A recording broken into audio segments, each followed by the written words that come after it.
Hello, everybody. Hello. Here we are, the ATL Kool-Aid drinkers. Hey, we are here to bring you some information. Hey, to let you know that them Atlanta Falcons is going to be playing this Saturday. They're going to be playing against the New Orleans Saints. Hey, we come to kick some of that who that butt this weekend. Believe that or not. Believe that or not, that we going to be here. You see what I got here? The Atlanta Falcons has been champions, NFC champions. Hey, but we got the Atlanta Falcons coming up, and we got to give a shout out to those Atlanta Braves moving up into that tie with the the New York Mets for that first place.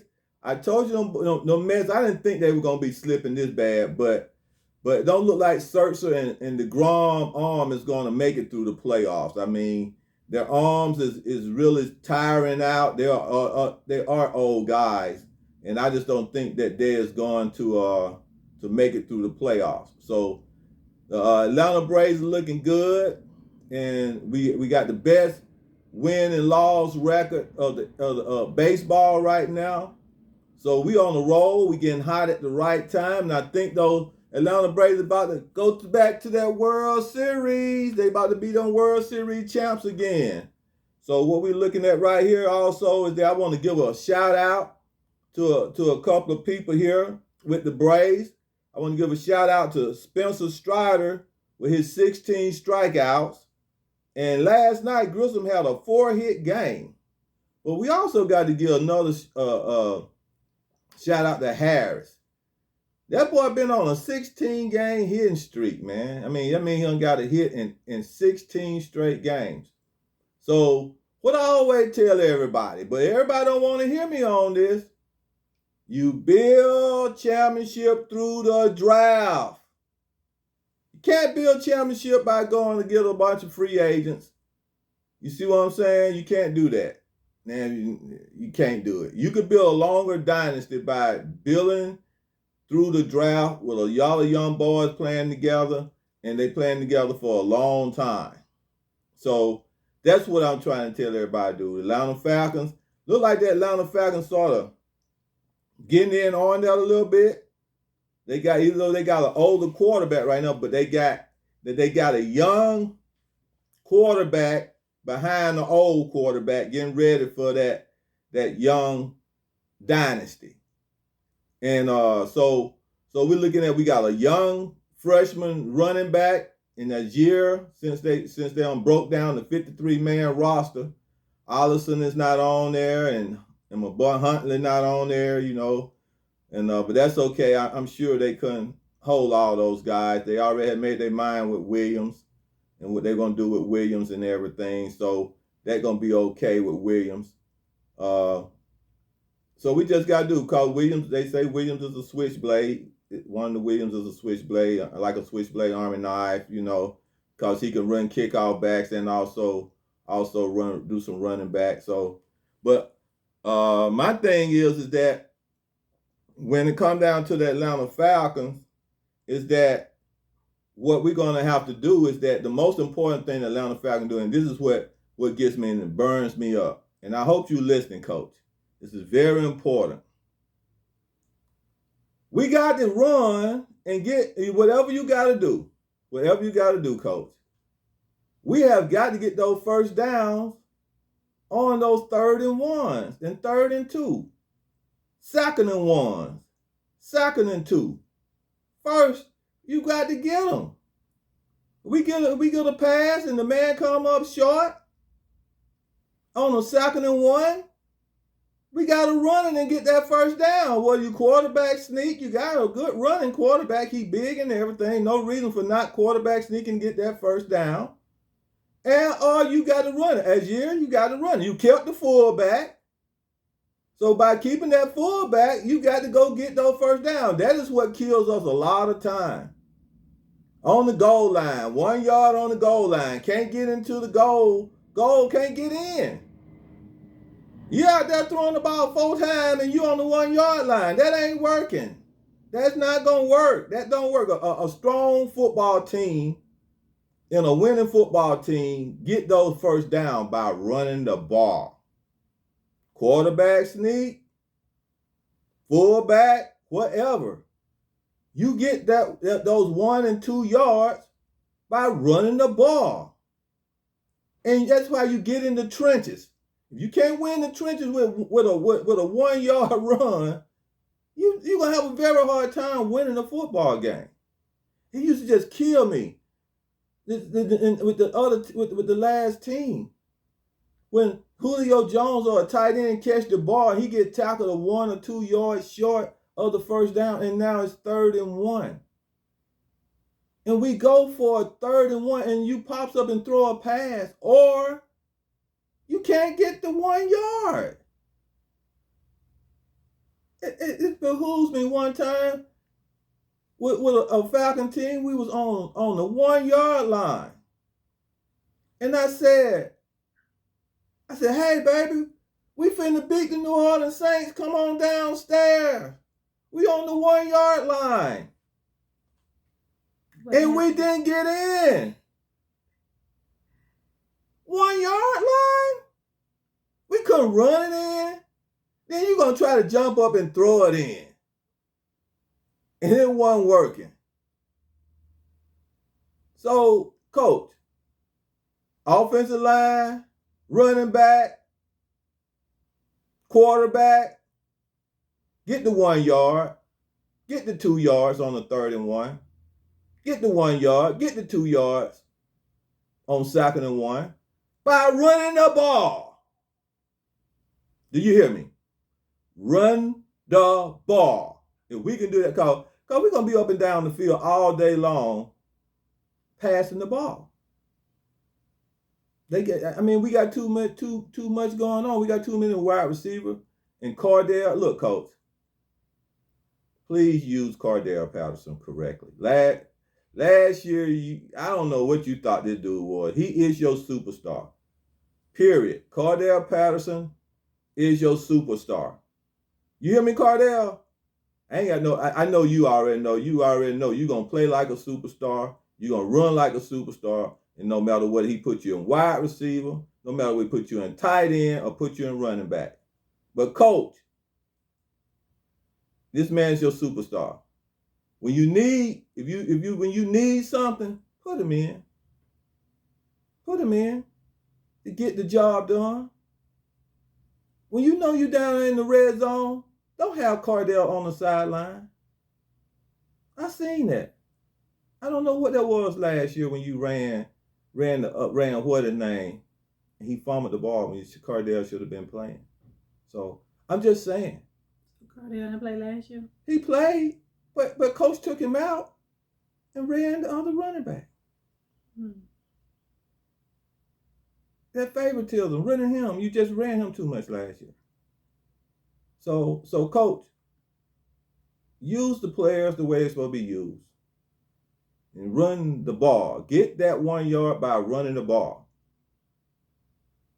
That's all I'm telling you. When you get down inside when you get 3 yards out inside, you say y'all tough? You say you tough? You 3 yards from getting a touchdown. And you say you tough. Then how you prove that you tough? Is that you run it in. That's how you prove that you tough. When you get on the 1, 2, and 3 yard line and you can run it in, that's tough, bro. That's controlling the game, bro. Not trying to throw the ball, no 3 yard pass. Now, 10 yards out. Now, when you get 10 yards out and you can get those lobs, and you 6 yards out and you can get those lob passes in there and get a pass play in, that's fine. But 1, 2, 3 yards, you got to get the touchdown, coach. And look, coach, I'm telling you right now, coach, you got to play that fundamental football. I know a lot of fans don't like this new fundamental football that I'm talking about. Hey, punt on 4th down to control the field. Do not take no chances in running the ball or throwing the ball on fourth down. Punt the ball and control the field. That's what you do.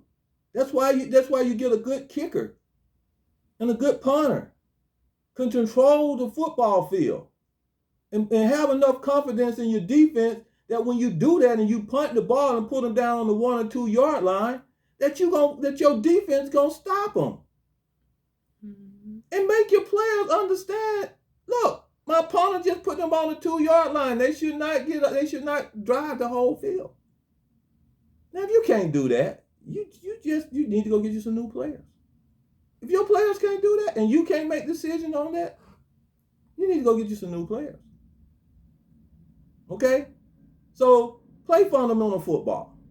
If you're on the 1 yard line and you can't get in, kick the field goal and take your points. Don't go for it for no fourth down. Don't go it on no fourth down. You're going to need all the points you can get. Do not gamble on those fourth downs. Fundamental football wins games. I know the new schoolers and all this, go for it on fourth down. No, I've seen too many football teams, you can gamble and you might get that fourth down. You know what I'm saying? You might get it. And it might put you over, but that's a gamble. But if you don't get it, and see, when your team is not supposed to be the best team on the field, you cannot gamble like that.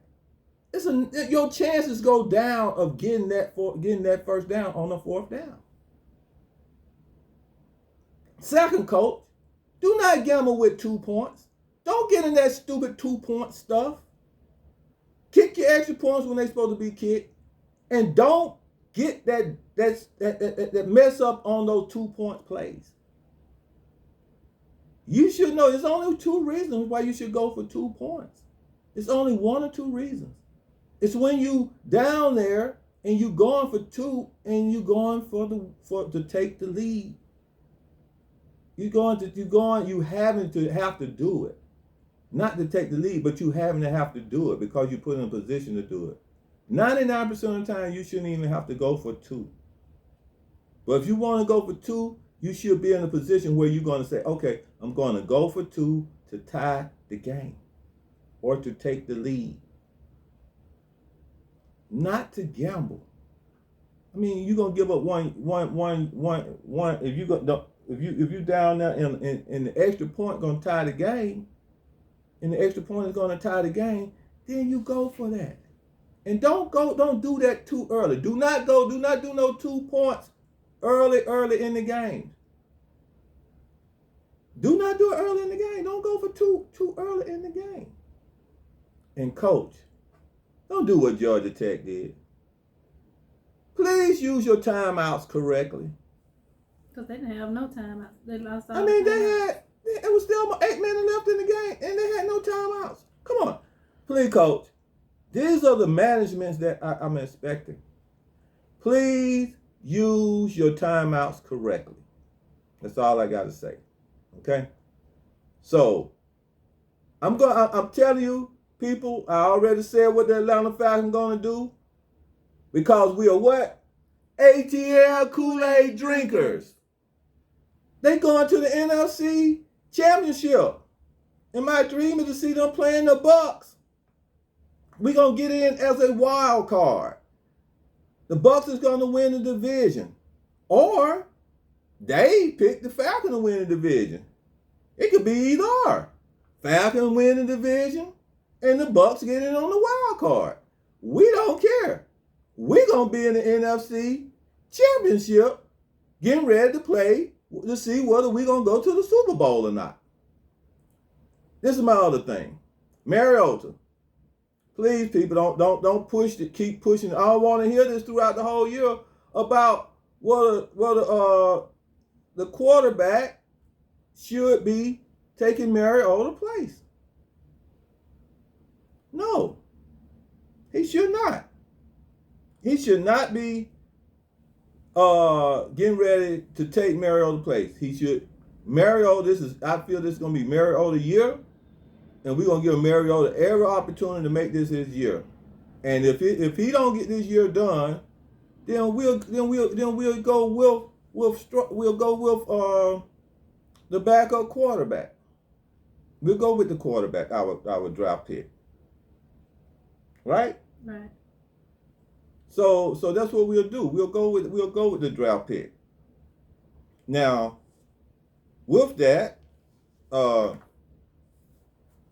think we should get ready for get ready for everything else that's going to be going on, because we got to give a shout out to them Georgia Bulldogs. They tapped into my concept also. Guess what?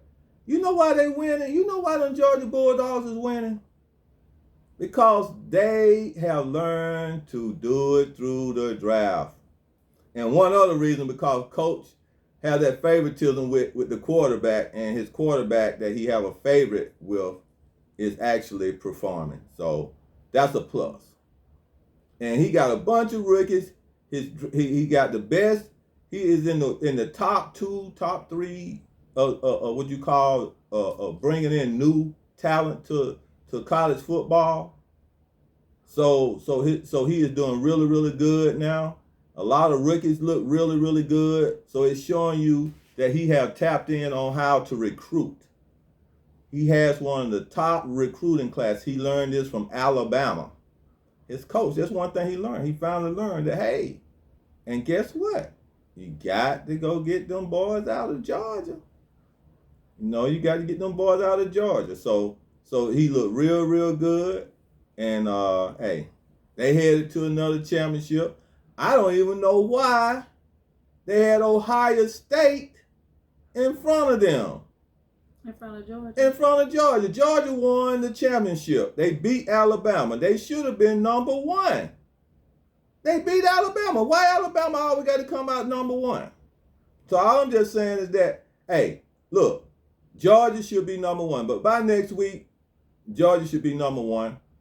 So after Alabama get through playing against Texas, and Texas give them a really, really hard time, they're going to say, okay, we're going to slide Georgia to number 1. See what I'm saying? So what we're going to do now is that we're going to go on. We're going to give you the scores of some of the Atlanta teams that we talked about last week. And then we're going to get ready to shut it down. And we want y'all to get ready for this Atlanta Falcons football game that's coming up. Because we're going to beat those Hoodats. We're going to beat them like we own them. And so while you're looking at this, don't forget to ring the bell. Click subscribe. Click subscribe. Also, click on share. Share this video for us. Share this video with others and everything. If you a Kool-Aid drinker, also leave a comment saying I want to be a Kool-Aid drinker. And share this video with others that want to be ATL Kool-Aid drinkers. Now, what we want to go here, we're going to say, we saw all the people who saw the Georgia game. Georgia won 49-3. So they look really, really good. Everybody thought Oregon was gonna come up in there and do something with Bo Nix, but but we showed them. Next week, actually, Georgia gonna be playing Samford, which another one of our team played Samford earlier. But Samford must look pretty good against them. Okay. Now the next team was our Georgia Tech, which this is the one I did not expect Georgia Tech to win. I was hoping they would put on a lot better show. They did play really close till Coach started making some mistakes and started gambling a little bit. I don't understand why he in love with Sims, man, but I guess he got to play through Sims. I hope he can continue to play with Sims and end up with a new quarterback. But I thought last year I saw him take Sims and put him in wide receiver and move him around and use another quarterback, and then went back and forth. I sort of liked that a little bit more. But we also got a young man that I know that playing for Georgia Tech called is Clayton. Clayton Lee. Clayton Power Lee. Young man just joined Georgia Tech. I just want to give a shout out to Clayton Power Lee. He's a friend of mine. or one of my associates' sons, grandsons, something like that. But anyway, but I just want to give a shout out to him. And Georgia Tech, they're gonna be playing WCU next week at 7 o'clock on September the 10th. So hopefully Georgia Tech can show up for this game. You know, that's not a big powerhouse team, so hopefully they can show up for this game next week. So that's who they're gonna be playing next week. Now Georgia State, they played South Carolina. And matter of fact, they looked pretty good against South Carolina. They were hanging in there for a little bit till a few things went off, till the wheels came off, and they lost 35-14.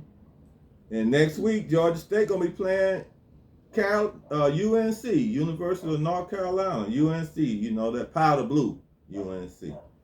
They're gonna be playing them next Saturday at 12 o'clock.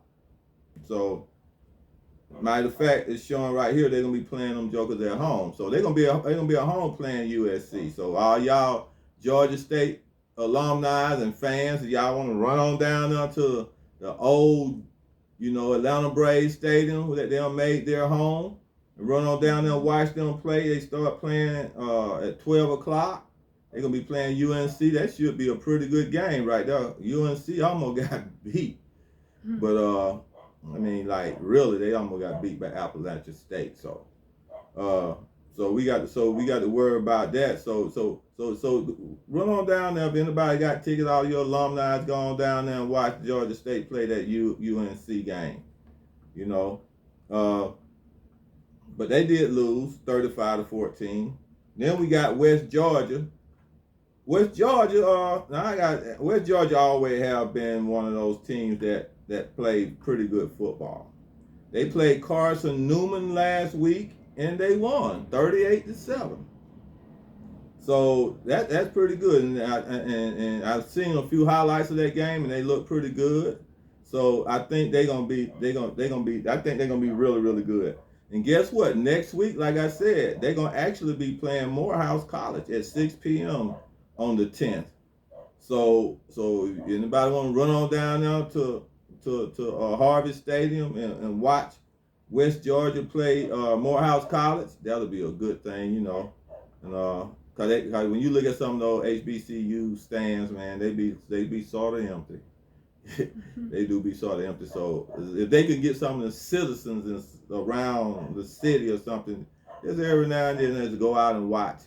I'm gonna try to even get out there and watch me at least one, maybe two games, maybe. We'll see.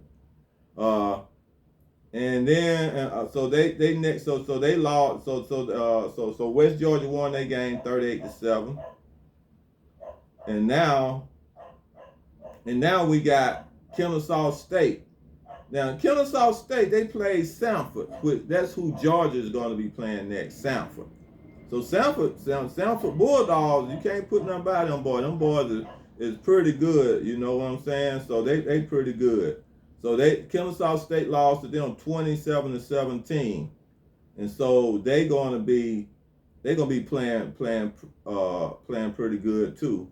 And so, but next week, guess who they're gonna be playing? They're gonna be playing Ritter ex football team. Ritter took Cincinnati to the Final Four as a quarterback who playing quarterback with the Atlanta Falcons. Now, Kennesaw State is actually going to be playing Cincinnati at September the 10th at 3:30. They're going to be playing in Cincinnati.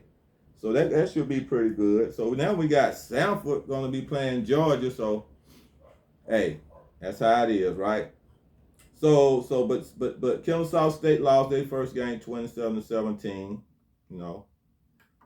and then we got Morehouse. Morehouse, they played West Alabama. They lost 24-16.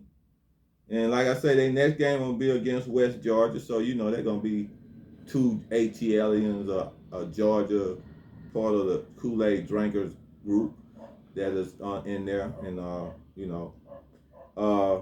so they lost. So we got to still pull for Morehouse. Okay.